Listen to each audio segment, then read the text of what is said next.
Times Media Series. Today's episode is going to be about Gabriel Renville.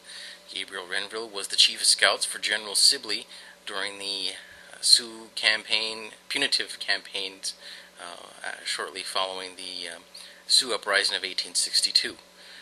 I recently got to sit down and visit with Mr. Dennis Renville, a great-great-grandson, a direct descendant of the scout Gabriel Renville. And he had this to say. Well, I'm glad to talk to you a little bit about Gabriel Renville today. Gabriel was my great-great-grandfather, and I like to consider him as a peacemaker. Gabriel lived from 1825 to 1892, 67 years. Gabriel was born on the west side of Big Stone Lake, which is on the border of North Dakota and South Dakota, or South Dakota, Minnesota, I should say. His father was Victor, who was killed by the Chippewa in 1832 on the Minnesota River. His mother, interestingly enough, is Winona Crawford, and she is a relative to Chief Little Crow. Gabriel also had two sisters who both died of early age, and I think it was because of the weather and other issues during that time. I'd like to say that Gabriel never attended school except for 1 month when he went to Chicago, and there they were speaking English. Gabriel did not speak English, and they spoke English, and they cut his hair, and with that, after a month, he had enough of schooling, and he traveled by foot across the state of Illinois, through the woods of Wisconsin and Minnesota, and made it home. Gabriel was also an excellent trapper, hunter, and guide. He served as a guide as a young man for many of the military generals as they came into Minnesota frontier. Gabriel then became a chief scout for General Sibley during the outbreak, the Sioux outbreak as they call it, of 1862. And Gabriel and his fellow relatives, mixed bloods as they say, were allies with the military, the United States Cavalry, and they served as scouts. And as far as I'm concerned, I said he's a peacemaker.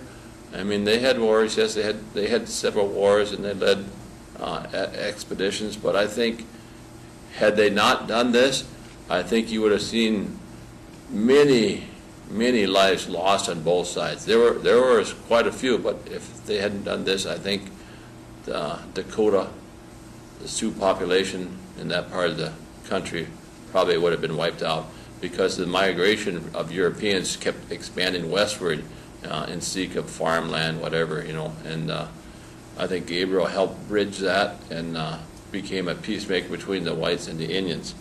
I would like to share a comment. I'd like to actually read something that, not General Sibley at this point, but General Sanborn said of Gabriel. When I'm telling you he's a peacemaker, let me read this for you. This was dated September 16th, 1892. Renville's death was a great loss to his people and to all of his acquaintances. He was one of the best, if not the best man I ever knew. If good and benevolent actions done from good and benevolent motives constitute true goodness, which I think all concede, he was also a man of great mental force, capable of doing a great deal of good or a great deal of evil. It was fortunate both for the Indians and the whites that his influence and power was always used and always found on the side of right and justice. The Sissetons cannot expect to see his like again. Senator Davis, in the course of his speech in the United States Senate, according to the congressional record of February 8, 1899, said, "I know Gabriel Renville well. He first called my attention to this subject when I was the governor of Minnesota in 1874 and 75. He was a great man in his way and was a good man from any point of view. His men fought on the side in the Indian War, fought on our side in the Indian War. He rescued many white and children from the hands of Little Crow and his band. He sent his young men into the armies of the United States during the War of the Rebellion." And just a little bit more on Gabriel Renville and what he was thought of.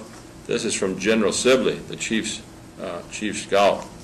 And this was dated June 22nd, 1868, shortly after the campaigns. He, General Sibley, indicated, "Mr. Renville was among the most trusted and reliable of mixed bloods employed by me. While I was prosecuting the campaigns against the hostile Sioux in 1864 and 65, indeed, so well pleased was I with his fidelity, energy, and intelligence that I appointed him chief of the scouts, to whom the outer line of the defenses of the frontier of this state and of Dakota Territory was entrusted, and he signified himself by unremittingly and distinguished services in that important position. Mr. Renville was instrumental in saving the lives of many white captives taken by the Indians in 1862 by his influence and determined efforts in their behalf.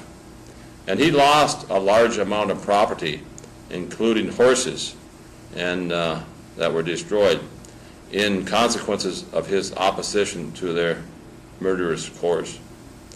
And basically, in closing, I'd just like to say that I am very, very proud to be the great-great-grandson of Gabriel Renville.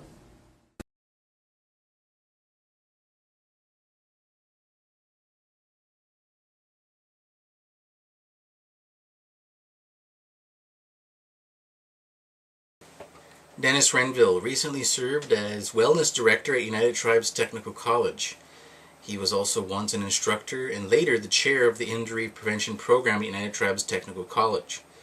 Dennis also served as the Associate Academic Dean at United Tribes. He is the great-great-grandson of Gabriel Renville, and he's also the keeper of his ancestral pipe. Dennis has spent most of his entire adult career and continues the legacy of his ancestor working in fields like injury prevention in an effort to educate our native and non-native populations to save lives.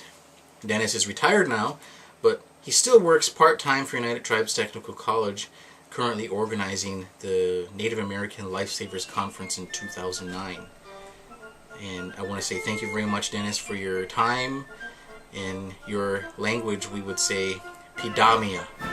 In my dialect, we say Pilamia yo. For the Pastimes Media Series, I'm Dakota.